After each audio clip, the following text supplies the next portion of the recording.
Hey everyone, welcome to Live with Cami. This is Cami Wanis. I'm the Freedom Scholar, and I am so excited because today we are talking about your kids' future success and the essential skills that your kids need to be successful for forever, because it is always a changing environment. We've talked about that a lot. I know online in our Facebook group recently about what your kids need to be successful for the long term, because hey, I mean, this world changes constantly. It's in like a super like ever changing state, more rapidly than ever before. And we need certain skills that are going to keep our kids to be successful in whatever they choose to do in the future. And what I love about Julia's with us today, and I'm so excited because I met Julia Pecherytsia when I think we were doing a conference together. Conference, yeah, yeah, Yeah, we were doing a exactly. conference together, and I was so excited because she's so beautiful, first of all, and she's so amazing inside Lie and to out. me, lie. She has this gorgeous energy from her, and you guys are going to absolutely love her. She has an incredible academy where she is teaching these essential skills. And so we're going to talk about these skills today because she's a great story about how this came about. And I absolutely love it because even though her kids are in school, she has decided, hey, you know what? They're not learning these essential skills, and I want to make sure that they do. I absolutely love that because that's the essence of a homeschooling mama, really. Is she is a homeschooling mama in that way, because she's like, I'm going to take this in my hands and make sure my kids get what they need. And that's what homeschoolers are all about. We're a little bit of rascals, right? So Julia's with us today. And Julia, I'm so excited for what you're doing because these essential skills are necessary. We had a post in our Facebook group a while back where I asked what skills were necessary for the future success, and there were all kinds of answers, all amazing. And some of these skills that you're teaching were in there for sure. But I think that the skills that you're teaching, they really have a breadth of just information and other skills involved with it that can really, they're like the umbrella skills. And so I love that about what you're doing. So can you just tell us a little bit about your awesome story and what made you want to start this crazy academy? Oh my God, Kemi, speaking about energy, right? Thank you very much for your kind introduction. You just made my day. I'm blooming here, right? And I do remember indeed the podcast you were talking about the skills that are essential for success. I actually listened to that. It was a great podcast, and you guys, you gave an amazing skills, amazing options. In an essence, that made me thinking that every parent actually has an understanding what we need to teach our kids, right? It's just something is lacking. We're not doing, probably most of us are not doing that extra step, or like maybe a little transition, right? From thinking to action. However, thank you, Cami. So once again, my name is Julia Pecherytsia. I'm founder of Forces Club. This is a unique educational online platform where we empower kids with essential skills for the future. I'm going to leave it a secret for now. I'm going to talk about it a little bit later. So I want to share with you guys, I have a little bit of unusual journey that led me here. So prior to stepping into EdTech, which I'm now in this sphere, right? I've spent 10 years on trading desk in an investment bank, and I recall the time when trading algorithms just began popping up faster, as you can say, stock market, right? It was like every day you come to work and you are so excited, you're inspired. There's a new challenge every day. All the trading community was welcoming innovation, right? With open arms. We're not thinking anything bad, or we were not thinking kind of risks, right? However, I also remember the day when I stumbled upon this report about future of work, and I'm not sure whether was it McKinsey or Pure. That doesn't matter, right? But the message was clear. So all the tedious tasks would be handed over to automation processes, to AI or machines, whatever you call it, right? And as I envisioned this world, a beautiful world with no whatsoever mundane work, right? With only creative, challenging tasks. My eyes scanned down to this section with actually a list of professions that soon to be outdated by AI. And guess what? Traders were sitting uncomfortably runner-up spot for obsolescence. So we're talking about wake-up call, right? So that was a great irony. You could almost laugh, almost. For me, that was not laughable at that point of time. But that got me thinking, right? That got me thinking about adaptability, how not just to survive in the future, but thrive in a new world. Fast forward a decade, 10 years, I hopped continents, we moved to US, I switched careers, obviously, and we added a couple of kids to the mix. Now I'm pouring my time and energy into Forces Club, a platform we are dedicated to researching, designing, teaching children the skills of future. And this is my passion. This is my everyday, what I'm doing every day. And to be honest, this is the most exciting journey I've ever embarked on. Yeah. Oh my gosh. I absolutely love what you're doing because you're like, hey, this is my job is going to be eliminated in the future. I need to have some sort of skills to be able to back that up, and I want to make sure that my kids have those skills that are going to be useful no matter what they do forever. Right? We're talking about Yes. really essential skills. And so, yeah, you guys, if you haven't listened to that podcast episode or that live I did, I think it was about maybe a month ago. So it was In maybe March, yep. four weeks ago. So it's really about what you need for long-term success. And I talked about lifelong learning really being that huge umbrella. But there are some skills that we need to learn that under lifelong learning that we can learn now, and God forbid we have to learn it in the future, right? But we could learn it, which we want our kids to learn it now. So that's what Julia is doing with Forces Club.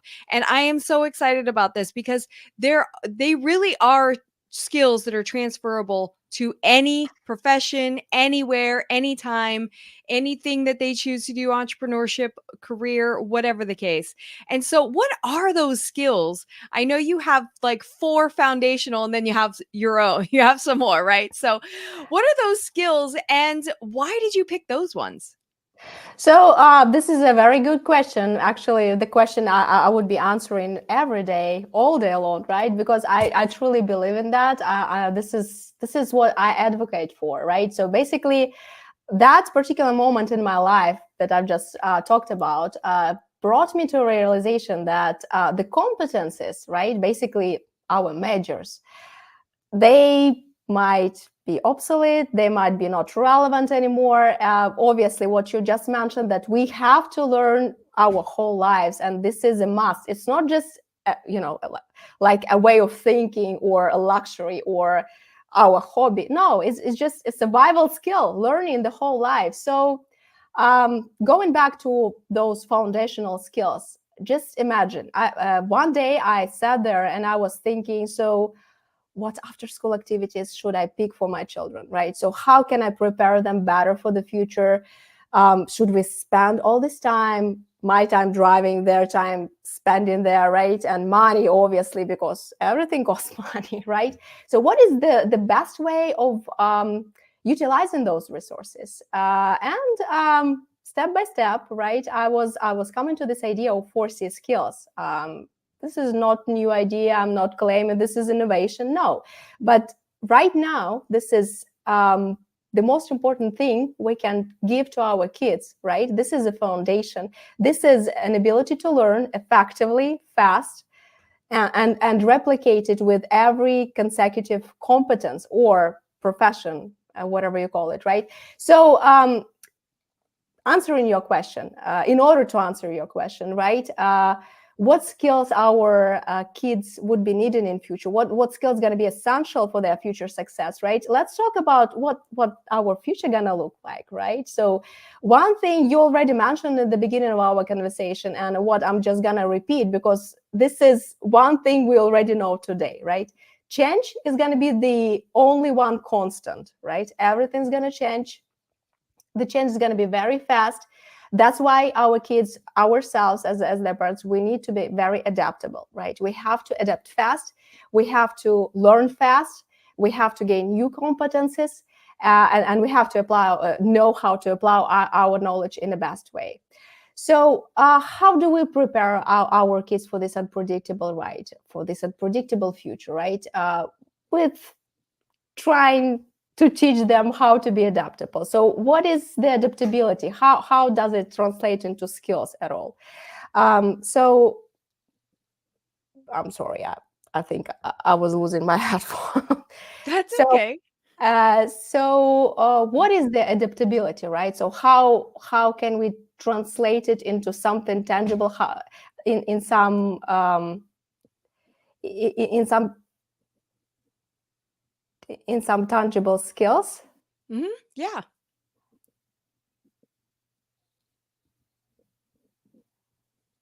I can hear you. Can you hear me Um, okay? I'm sorry, something. I have some technical problems. That's I'm back. okay. I, That's I'm back. okay. I'm back. So going back to skills, right? We're talking about we're talking a lot about soft skills, transferable skills. There are a lot of names to that concept, right? And as AI takes over tasks like data analysis, pattern recognition, calculations, right? Like the hard skills as we know them. Our focus as parents should shift to what makes our kids uniquely human. I'm talking right now about creativity, collaboration, communication, and critical thinking. I would also add coding to this mix just because, frankly, understanding the language of technology is invaluable today. It's going to be even more important tomorrow, right? In tomorrow's world. So this is a fifth C. I also am a big advocate for cultural aspect, understanding the cultures in a broader sense, because it enhances the communication. It helps with collaboration with many aspects. And I know it on my personal experience. So as already mentioned, 4C skills aren't a new concept. It's been written and said a lot. However, again, I just reiterate the point that their importance now has never been greater. Communication is no longer about just speaking well, right? So it's changed because we're living in a digital world. Our kids are digital natives. They're mastering digital communication, and they have to know all the nuances of how to convey and interpret messages without traditional cues. So basically, in physical world, we have body language, we have facial expressions, a lot of cues that we can actually use in order to be effective in communication, not in digital. Some of them are missing there, right? That was a big issue while COVID was here, right? We were all struggling in a way. We were all trying to make it work for our kids, right? Especially in terms of communication, right? In terms of social connections. Critical thinking. Critical thinking is a beacon in the sea of vast information. Our kids have to understand what information is truthful, which is not that truthful, right? Fake. So it's about making informed decisions in our daily lives. It's an essential skill. I'm sorry, I'm going to repeat it over and over again, right? Creativity. Creativity is not just about having great ideas. Many just stop there, right? Oh, I have this great idea. No, creativity is more than that.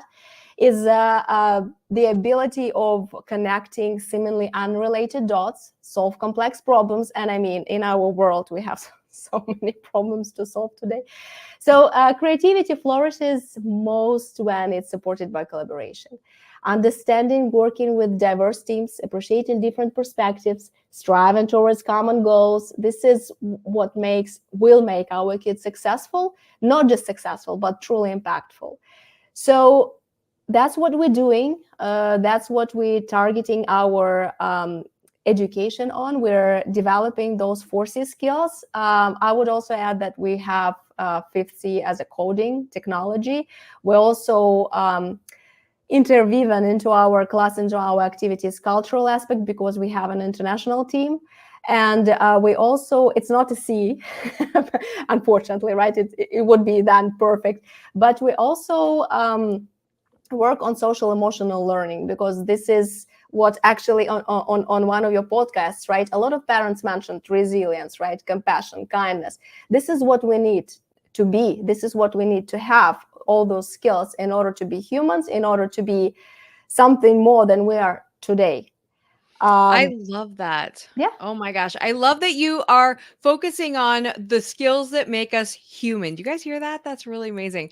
I love that because yeah, that's not replaceable, right? We can have other skills can be replaced by technology, but human skills cannot. And human skills need to run the technology correctly and in a way that produces more freedom, more prosperity, more everything goodness for everyone. So it is important that we are focused on the human skills that really drive the future, right? So I love that you're focusing on those, and those are super important. And you guys see how those skills, they're like umbrella skills. There's other skills embedded in those because there's so much. I mean, communication. Okay, there's so much in communication. There's public speaking. There's all this, everything, right? There's interpersonal, whatever, intrapersonal, and then just like technology skills. I love that. So, and critical thinking, obviously, so important. I mean, I want to say more than ever, but as I was thinking about that, I'm like, man, it's always been important. It's not just like more than ever, it just always yeah. has.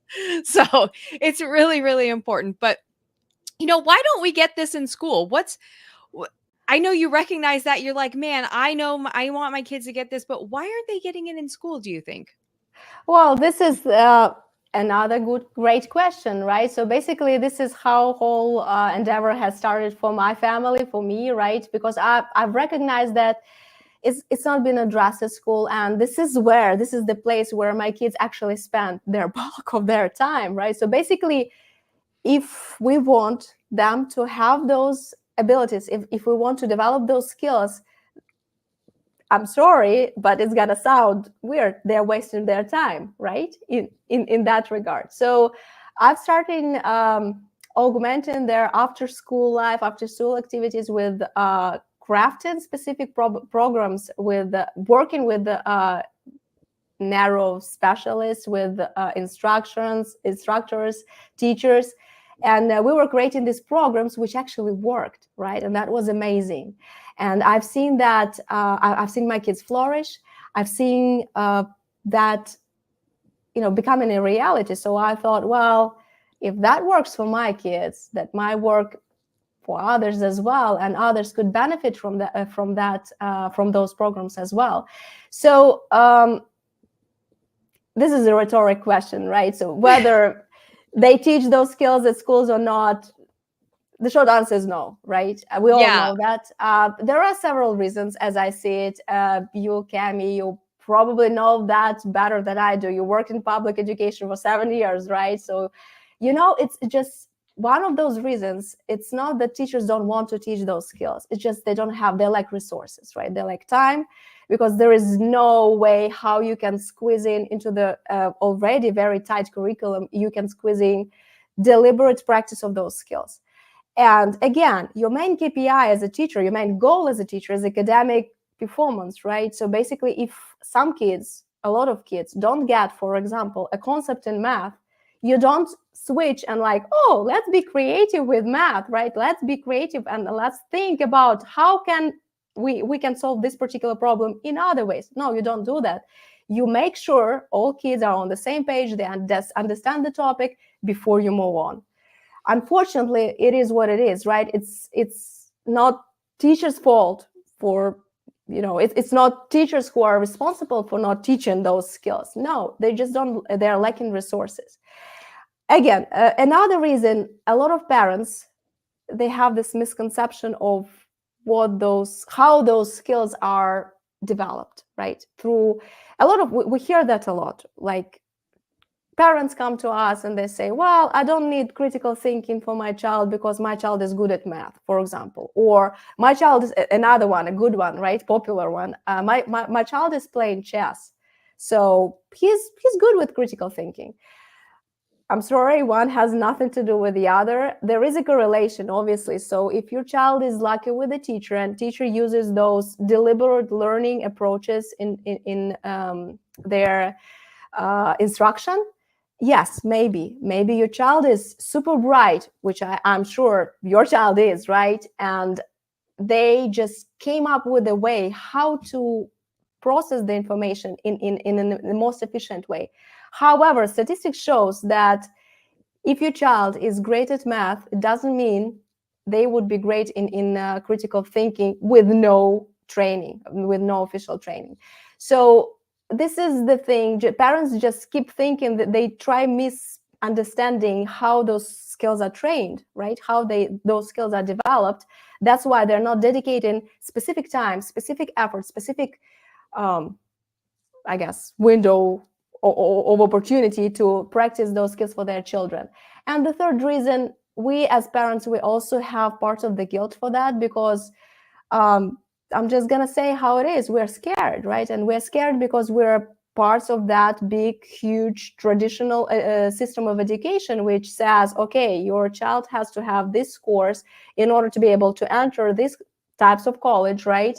In order to be able to get this type of job, and we're just part of the system. So in order for us as parents to try something new for our children, like after school activity, right? We have first we have to give up something traditional, like I don't know, sports, or maybe some additional enrichment program, right? And switch to something new, to switch for something that might sound good, sound right, but we're still scared. So this is a leap of faith as well. Those are the reasons that I believe hinder the progress or the popularity of forces skills, deliberate learning of forces skills. Oh my gosh. Yeah. Totally. I absolutely love. So you guys, my brain is like boom, boom, boom, boom as she's talking, because it's so awesome. All these things that we've talked about before. Thomas Jefferson Education calls what the school system is, whether it's private, charter, public. I'm not talking about homeschool charters, but just charters, in-person charters, is that they are a conveyor belt system. And so that's what Julia was talking about, is the conveyor belt system. It fits in the box. And so, and when I was teaching in public school, that's what it was about. And you're right, teachers aren't trained for that kind of thing. The system is not designed for that. We can't say to somebody who's, struggling with math, we can't say to the little guy like, hey, let's be creative with math, because you got 29 other kids then or more that you've got to deal with. And that just doesn't work out time-wise, efficiency-wise, whatever. And so we don't have that capability. But that's why homeschool's awesome, because we can do that. So, so the conveyor belt model teaches box checkers. They develop box checkers, and that's also what Julia was talking about here, is checking the boxes so that we can get into the school, so we can get That's our comfort zones. We know how to check boxes, and so what she was saying was we got to get out of our comfort zone a little bit, and in order to create leaders who are critical thinkers and really understand the great education, and I'm talking about capital G, capital E, great education on purpose, because it's larger than just what to think. Conveyor belt teaches us what to think, but not box checking, creating leaders and using creativity, critical thinking, communication skills, and all of the things she just talked about are really, that's how to think. And we're teaching our kids how to think. And that's what Julia is doing so well. I absolutely love that. So Julia, how can we learn these skills? Like what are the ways that we can learn them? Well, we as adults can learn the same way as our kids, right? Woo-hoo, right? We have to be the example. I love that. Yes, exactly. But what I'm trying to say, so there are two moments that I want to emphasize, right? So basically, you have to teach as a parent, right, or a teacher, parent and teacher. You have to teach your kids those skills deliberately. What I mean is, the concept of deliberate learning. You have to apply specific approaches, specific techniques, specific tools to develop a specific skill, right? So if you're working with creativity, you have to work with design thinking tools, right? You have to target it day after day after day in different settings. So you do it, your child makes mistake, your child hopefully corrects it themselves, right? And then you continue the next day. I would strongly disagree with those who, again, will say or will advocate that, oh, let's just do chess for critical thinking, right? Or let's do just art because this is a creative kind of activity, right? So this is how we develop creativity in our kids. It's not enough. it's not enough. It has to be specifically targeted to creativity, not to techniques of drawing or painting, but to creativity. Also, step number 2, the second moment I was talking about, that after you honed that kind of part, you have to start switching the context. So basically, again, for example, we're talking about creativity. Art is great as one domain, as one instrument, as I may, right? And then we switch the context to math, and then we switch context to coding, and then we switch context to, I don't know, language arts, creative writing, right? So we have to keep changing the context, and this is the only way how this particular skill can be honed by your child, can be practiced, right, and can be universal. So this is not a specifically linked skill to one domain, right? It's not just about being creative in art, it's being creative all over. in Yeah. cooking, right, in your wardrobe, I don't know, in like life skills and problem solving. This is probably the greatest examples of all of creativity and critical thinking combined, right? There is also another option, right? Parents, you can always come to Forces Club. This is what we do for living, right? This is what we do on a daily basis. We've taken specific activities, right, that by the way, your kids already love today, right? So we've trying to find the balance over there, right? Especially for parents who might have their doubts or maybe a little bit of, scared to come out of the traditional education, come out of their comfort zone, right? So we're still using the familiar activities like singing or theater or creative writing or debate. However, we're altering them, we're crafting the programs in a way that they're targeting those skills. Those forces skills is a primary goal. Everything else is a secondary. So I remember on one other podcast, I don't remember when was it. However, you were talking about project learning. This is a great thing. We completely share that passion for project learning. This is the only way to keep the skills and the learning relevant and to motivate students to learn, right? For the sake of learning, not just for fun or for, I don't know, cheap results, right? Short-term results, but for the sake of learning experience. So each of our activity, each of our classes has a final project. It's project-based learned. You can actually check. We have all our projects, all our student projects lined up on our site. We're very proud of it. We're showcased whenever we can, whenever we have opportunity, we showcase their final projects. I absolutely love that, you guys. Seriously, and like she was saying, the project-based learning is absolutely amazing because it's what we say in the education world is cross-curricular. So it really involves, you got math, you got English language arts, you've got, science, you've got all these things in history, you've got all writing and everything all involved together, typically in a well-made project. So you really, I say well-made because you can have projects that don't include all those things. It doesn't have to include all of them, but you can have a really great project like having building a skate park or something that really includes a lot of different genres and subject matters. And so that's really great because the whole idea is to focus on the skills. You can really hone the skills through all of these different subject matters. That's how our brain works, you guys. Our brain doesn't work like compartmentally. Our brain works like, hey, I want to do this. I want to make that. So I need to learn this and this and this and this and this to get there. And that's how our brain works. And the effort whenever you're learning something, right? Not kind of intentionally, but as a byproduct of reaching your main goal, it comes easily to you. And this is what we're admire, right? We see that in our students, and this is very inspiring. Whatever they might be struggling at the beginning. However, they don't even care, right? Because they're like, oh my God, I'm going there. This is where I want to be. It's fun, and they want to do it.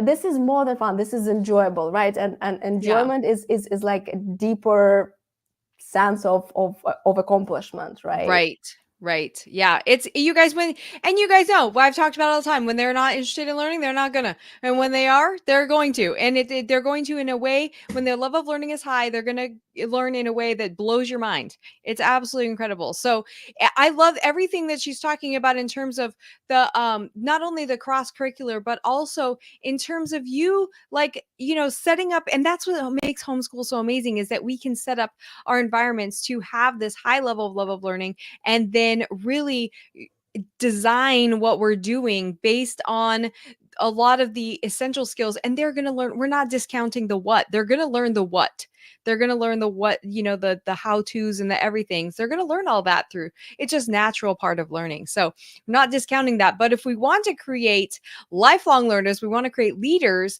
these are the kind of skills that we really need to develop. And I love that she and I are on the same mission. We're developing leaders.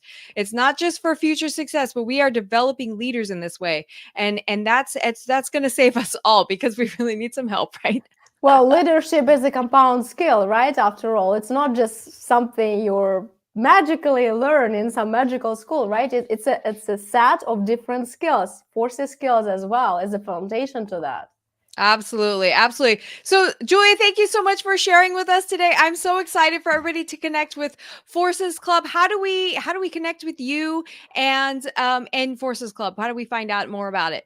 So guys, we're literally available 24/7, and this is not a figure of speech because Elsa already mentioned this is we are international. We have an international team of instructors, of teachers.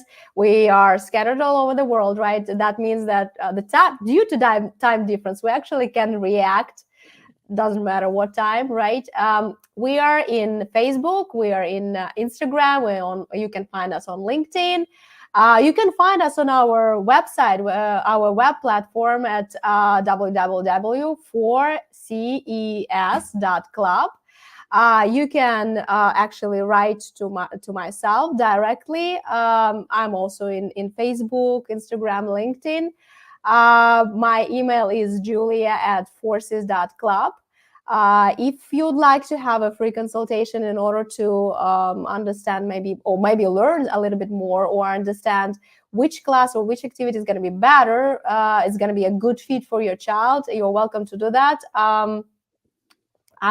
I would be very happy to connect with you. Kemi, thank you very much for having me. That was a great pleasure, great honor. I enjoyed our conversation, and you have a great audience. Thank you. We do have an amazing audience. Woo woo! I love it. You guys are super awesome, and I'm so excited for you to connect with Julia. I really think what she's doing is very powerful, and even for like her kids aren't even homeschooling, and she's making this happen for her kids. They are homeschooling, by the way. You're homeschooling them with this, so so they're like twice educated. I try everything on them first. If that works for my children, I kind of scale it on a greater scale. Absolutely. We gotta make some guinea pigs out of them for sure. All right, you guys, I will see you next week. And like I said, if you have trouble with, just putting this all together, connect with Julia, message me if you have trouble with the love of learning, because we can seriously increase that. We can make it so that it's consistently high. And what she was really talking about was creating a culture and environment. And that's what I'm all about, especially with the Inspiring Lifelong Learning Program. Is creating that culture and environment where love of learning is high all the time. This is what we do. And so the creating that culture environment is super, super important. And then you add Forces Club on top of that. I mean, what a powerful homeschool you will have, and lifelong learners as a result. Thanks again, Julia, for joining us today. And we will see you guys again next week. Bye.